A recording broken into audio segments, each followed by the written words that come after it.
Today is going to be a fun one, guys. I want to talk through my long-term plan for my sports card collection, maybe get some insights from you all, and also just compare notes kind of on your thought process. I like doing these types of videos. I like the why behind why we're collecting certain things. I really try to put deep thought into what I'm buying. I have limited resources, I think, like a lot of us do. And there's so many cool things in the collectible space that it can be a struggle prioritizing one thing over the other as far as which card, which collectible. And so I'm going to talk through different segments of my collection, my long-term plan as it sits today. And I'd love to hear your thoughts as a collector, long-term speculator, holder, investor, whatever you want to call yourself, because I think that there's a lot of people like me. Let's dive in. Stick around.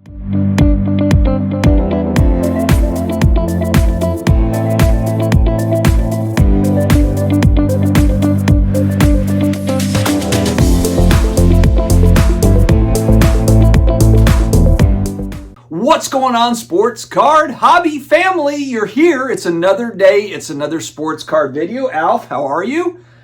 Never really has much to say. A man of few words over here, Alf. After the TV show ended, everything went south for this guy, so he kind of keeps to himself. Anyhow, before we dive in, big thanks to the Tuesday shout outs. We've got Card Capsule. You need card supplies, but you don't want to spend a fortune. You need quality stuff. Use Sports Card Dad promo code at Card Capsule for 10% off your order. Maybe you've got a collection that you want to sell and you're like, man, where can I go to get an appraisal on that collection? JustCollect.com is the place. Make sure to check out JustCollect.com. Easy peasy on the website. Reach out. They will get back to you and they can point you in the right direction as far as what that collection is worth. They've been doing it for decades. Wooten Sports Cards on Whatnot. 5-star reviews. 12,000 followers on Whatnot. Fresh inventory every week. And sells out just about every week. So make sure you plug in, check out Wooten Sports Cards on Whatnot. All right, guys, let's talk through this thing. My collection currently is broken into a few different quadrants. So I guess that's 4 quadrants. So the focus lately has been Michael Jordan. And I've showed this card. It's the 84 star in the red SlabMag. Can't beat it. And I do have 2 of the other 84 star cards for Jordan. There's 4 of them total from his rookie season. The one I'm missing is the 5x7 Court Kings. And frankly, I need to save for. I need to recoup. I need to recharge the funds before getting the Court Kings. But eventually, we will get there. So one quadrant is Michael Jordan stuff that I'm focused in on right now. The second quadrant, Tom Brady cards. I probably have 60 to 70 Tom Brady slabs, approximately. The third quadrant, Drew Brees cards. I guess we can throw in just, a few of the Saints stuff. I've got Marcus Colston, I've got Alvin Kamara. Not a ton of this stuff, but I've got a few nice cards for those guys. I guess it's not 4, it's probably more than 4. Okay, so of course I've got Stranger Things stuff. Stranger Things, of course, is kind of the non-sports entertainment cards that I really focus in on. We've got season 5 coming up, and I'm going to talk more about each of these quadrants. I'm just kind of breaking it down for you. And then I also have miscellaneous kind of 80s, 90s stars, but I showed this card in yesterday's video. This is the 91 Pro line portraits, and this one's autographed by Jerry Rice, one of the earliest on-card autos from Jerry Rice in a card set. This is pack pulled, but I've got kind of miscellaneous like this Hall of Fame auto type stuff. Okay, so I've been putting a lot of thought really in the last 18 months, 12 to 18 months, and just moving into some bigger items, some foundational pieces. And really the largest foundational pieces I have in my collection are the Art to Bart and the 84 star Jordan. These are really kind of the centerpiece as far as just rare cards. They happen to be the most valuable, but a lot of it is just because I view them as iconic cards in the hobby, and there's scarcity attached to those 2 cards in particular. There's a lot of iconic cards in our hobby that are not necessarily rare. They're very available. And it's not to say that those cards that I just showed are impossible to find. They are out there. They are certainly out there, but there is limits. There are limits to them, and those are cards, when I looked at it, I was thinking, what are cards that if I don't get them soon, that it's possible, not saying that it will happen, but it's possible that just given the limited supply and the demand, the iconic nature of the player, the character, whatever it is, that they could reach a price point where either I can't pay it, I can't afford it, or I just don't want to. You know, it's one of those things where it's like, ah man, it's just more than I want to spend on a particular card. Those are a couple cards that I didn't think I'd ever be able to obtain, especially when we got into the pandemic and all the prices started to go haywire. The Star Jordan card has always been expensive. I know we've had some high sales here recently and there's been, of course, talk around it, but the Star card has always been a card that's in demand. It wasn't something where it was just like they were giving them out, they were free or they were very inexpensive. They've always been pretty expensive cards. And so again, didn't think I was going to be able to get into either one of those, but the thought process here in the now, where I'm 43 years old, was, you know, I want to be able to get a few items that I can really enjoy, where I can say honestly, like, man, there's just not a lot of these that are widely available. I want also an 86 Fleer Jordan. I think that I would want to get it in a 9 because in a 10 it's just way out of my price range. I'm just never going to be able to afford the 10. But the 9, that mint copy, I think would be really great. And it's, again, not a super rare card in a 9, but it's a nice card to have in a 9. To me, it's an achievement. You know, for a basketball card collector going back to the 80s, that's a card, again, that I never would imagine that I would have in a 9. I don't have it in a 9 yet, but it is a card. That's kind of my goal. This is a collecting goal that I'm putting out here into the universe. I'm also looking at other Jordan cards. There is a lot of focus right now around the 90s insert type stuff, and for good reason. You know, the PMGs and the essential credentials and all the low numbered 90s parallel type stuff and inserts that they just are naturally rare, but those are gone in my mind. I really missed the boat, you know, on that stuff, if I'm being honest. I mean, I know of Jordan collectors. They've reached out to me. They have said, hey, look, if any of these pop up, I'm buying them at any price. I've got 7 figures of Michael Jordan cards. So I'm not in a position to compete with the 90s insert Jordan guys. You know, that's way above my pay grade in the collectible space. But again, it kind of speaks to the fact that it's already spoken for. I mean, basically it's over. And with most collectibles, that's not the case. You know, in a lot of instances, it's not over. You can always go out and you can get cards that you want to get. But for the very scarce stuff, and of course for the legends, you can very easily get priced out of these things. So I've carved out a little niche of Jordan stuff that I've found that I'm kind of adding to my collection that's not necessarily on everybody's radar, but I think that Jordan is going to be the Babe Ruth or the Mickey Mantle of the next generation of card collectors. When we look in 20, 30 years, none of those folks will have ever seen Jordan play a basketball game or win a title, but I think his legend continues to grow, the Jordan brand, the shoes, everything. And if you look at our hobby as a whole, I mean, Michael Jordan cards, just given the number of cards that he has printed, I'm talking about going all the way down the line, the 10-cent base cards, all the way up into his most expensive stuff.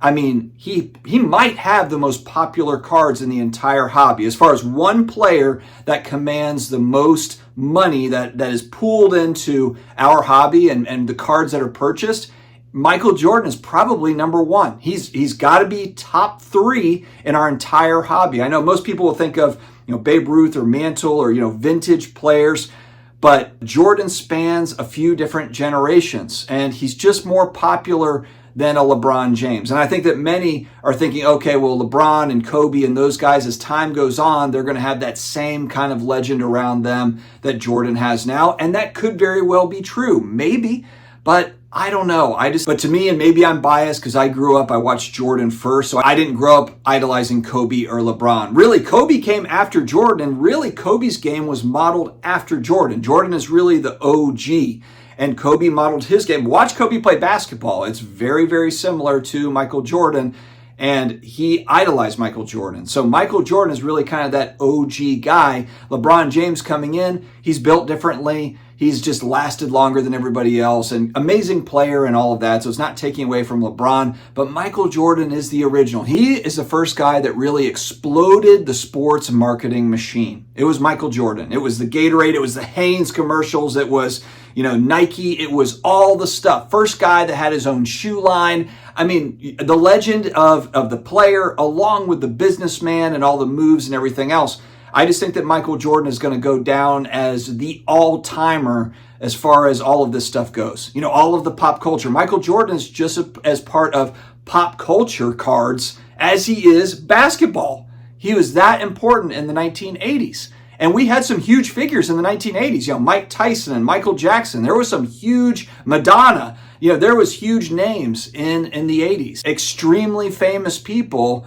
And Michael Jordan really was the tippity top of the food chain there. So I know that this is probably going to be a longer video, guys, so buckle up.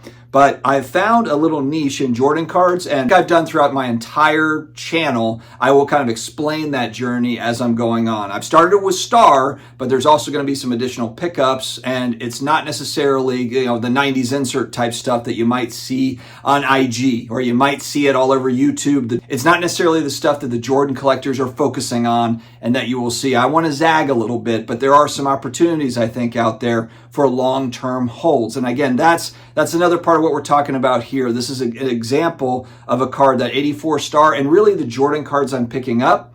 These are cards that I want to hold over a 20, 25-year, 30-year time span. And then maybe as I get into my 60s, maybe as I hit 70, if my kids just don't care about it, then maybe I do look to move off of these items and do some other things with that money. Maybe pass it down in some other way. And I'll kind of explain where I think that my collection will look when I'm 70, because I still am going to have a collection when I'm 70. All right, so we talked about Jordan. Let's move over to Tom Brady. Tom Brady is a struggle for me right now.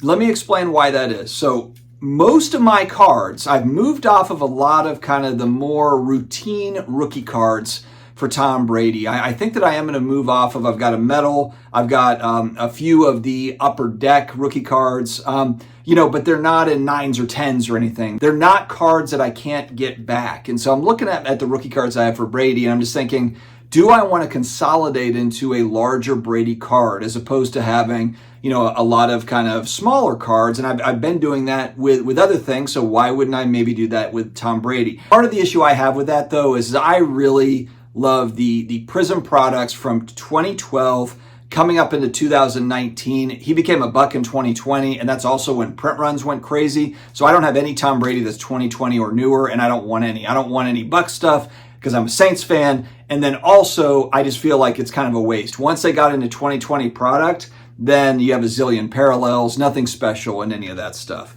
So I have kind of like the 2016 Prism. I have 2 copies of this card. It's a light blue Prism. It's numbered out of 199. Or I've got like the silver Prism, the Select, the Field Level, and an SGC 10.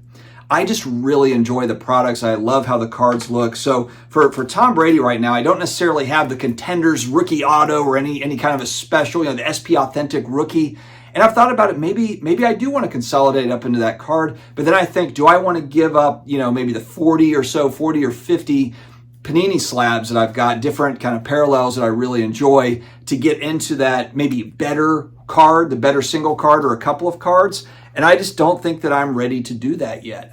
Like I said, I enjoy those Panini products. I do think there will be a nostalgia around the 2012 to 2019, maybe 2020 products as Panini kind of moves on without the licenses. I think that there will be a nostalgic feeling for people that were collecting Prism and National Treasures and some of these products, Flawless, because they're very popular products. As much as Panini gets all sorts of hell, and they probably deserve it, especially with redemptions and everything else, they made some really great products, great looking products. And maybe they copied 90s companies or whatever, Pacific or whatever, but it doesn't change the fact that they have cool looking cards. So I don't know, that's kind of a struggle for me right now. All right, let's talk about baseball cards. So I have identified, I think, the 2 guys. I'm not a baseball card collector, but I think I've found the 2 guys that as I move into baseball cards, which will happen over the next few years. I've got other priorities right now, but I'm going to move into some different things.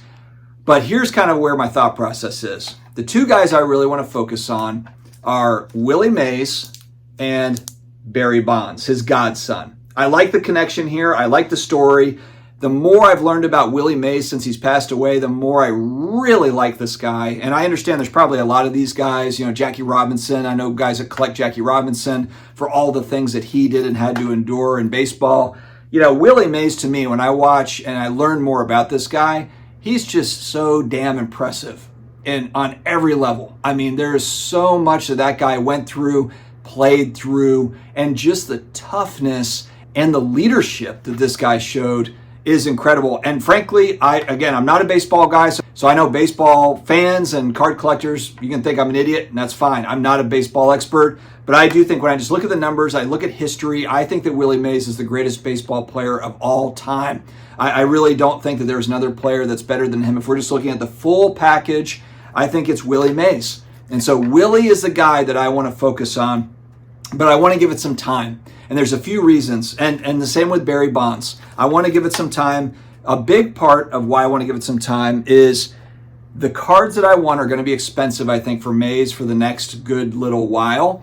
And I would want to get into some of the 50s cards for him. I'm really kind of struggling with, I did a poll once where I was asking for Willie Mays in particular, would you rather have a 51 Bowman Mays rookie card in a 3, or would you rather have a 53 Topps Mays in a 6? And it was all over the place. And it's funny because in our hobby, we're always taught rookie cards this and rookie cards that. But the 53 Topps, the picture on that card is that's just a hell of a card. And it's a third-year card for Willie Mays, It's a second-year Topps card, because you might say, oh, well, 52 Topps, it's not a rookie, but it's popular. It's not even the first Topps card. It's 53. 52 is a great-looking card, too. But that 53 Topps card, I like it better than the 52 Topps. So that's kind of a struggle. It's, which card to get, which one do I want to get? And because on the one hand, I'm thinking about long-term value, but then I'm also thinking about which card do I just really want to own? And I want to take my time to think about it.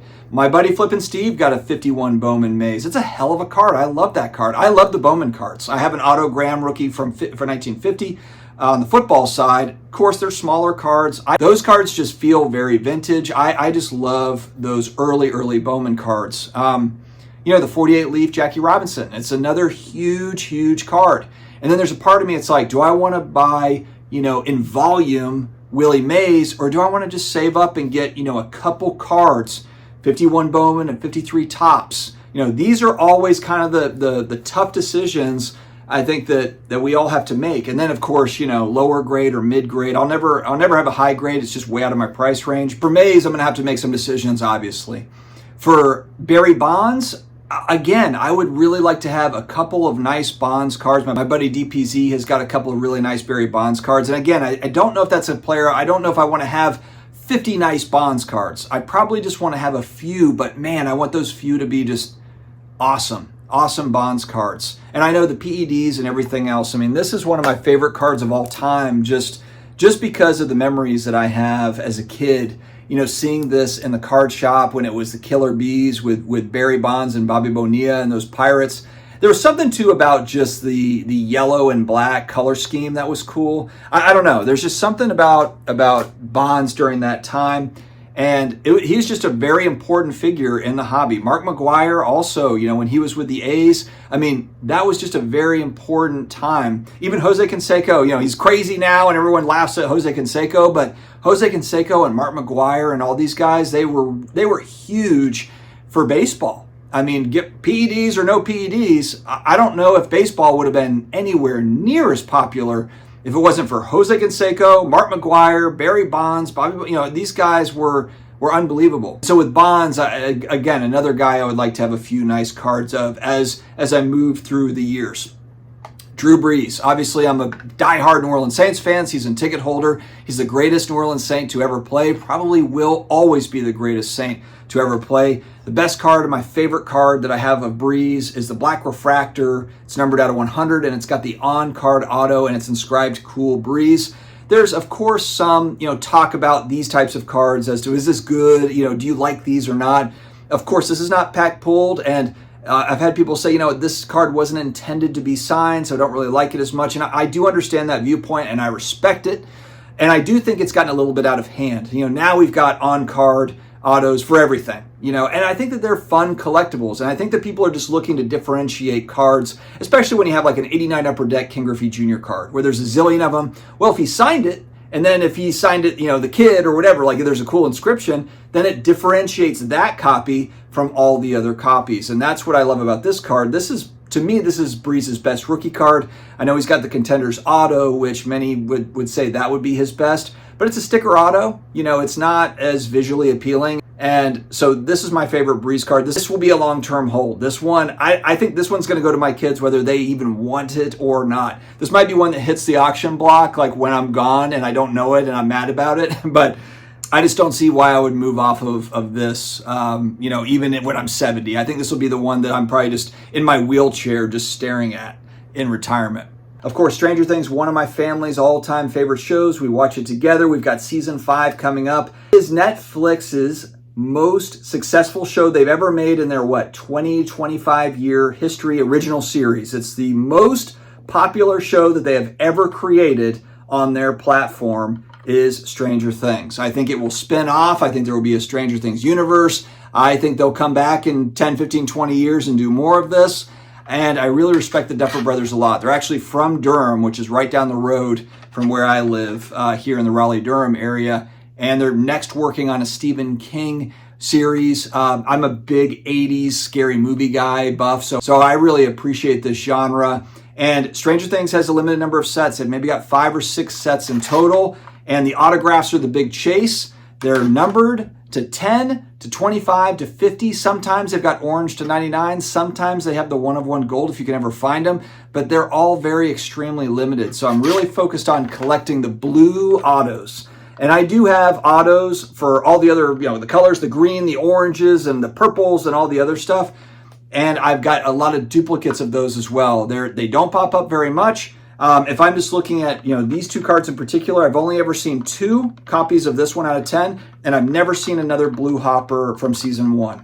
I've never seen another one. I've been buying these for 2.5 years, and I check eBay, and I've got save searches every day. I check it, so in 2.5 years, it's just stuff doesn't pop up.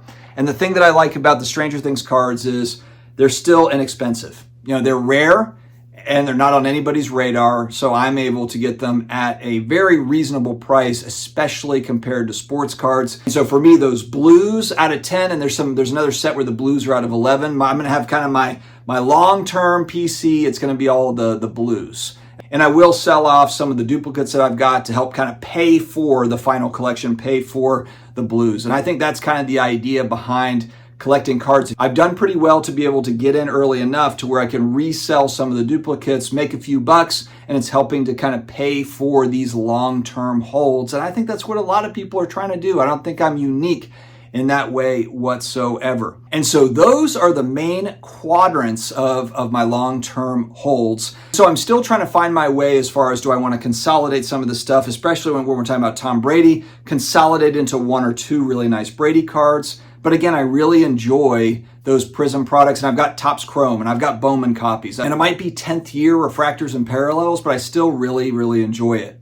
With Breeze, I don't really feel the need to consolidate up because I do have the Topps Chrome rookie card. I don't really want the Contenders Auto rookie. He's in a Chargers uni. It's just not aesthetically appealing. So I wouldn't move out of all my smaller Breeze stuff to get into that card to have maybe like his 2 best rookies. I just don't really want that card. What do I see my final collection looking like when I'm 70? Well, I think a lot of the big cards I probably move off of except for the Breeze Topps Refractor. When I'm in my 60s, maybe 70s, who knows? Maybe we'll all live to 150 and so 70 will be young. But it'll be cards like the one that I showed with Bonds. It'll be a card like this that brings me back in time to the good old days that started it all. It'll be a card like this. You guys know exactly, these sets. This is the stuff. This is the stuff. I will probably have a smaller collection that is low dollar stuff. I've got, the sets and binders that I had showed in a previous video, stuff that I can just flip through and look at and puts a smile on my face. That's what I envision when I'm 70. And then maybe I do have kind of a few big cards left I just really enjoy owning. And who knows, maybe one day my kids, I've got 4 kids, maybe at some point one of them or a couple of them will gain interest in this, and they'll say, you know what, Dad, I'd really like to hold on to that, because I know that that's special to you. I don't know if that's going to happen, but we will see. So that's kind of the long-term plan as it sits for my trading cards. Now I've got to figure out the graded comic books and the graded video games and all the other things, but that is where I sit now. Guys, let me know your thoughts. I'd like to hear your stories as well. Stay healthy, stay awesome, and I will talk to you again later.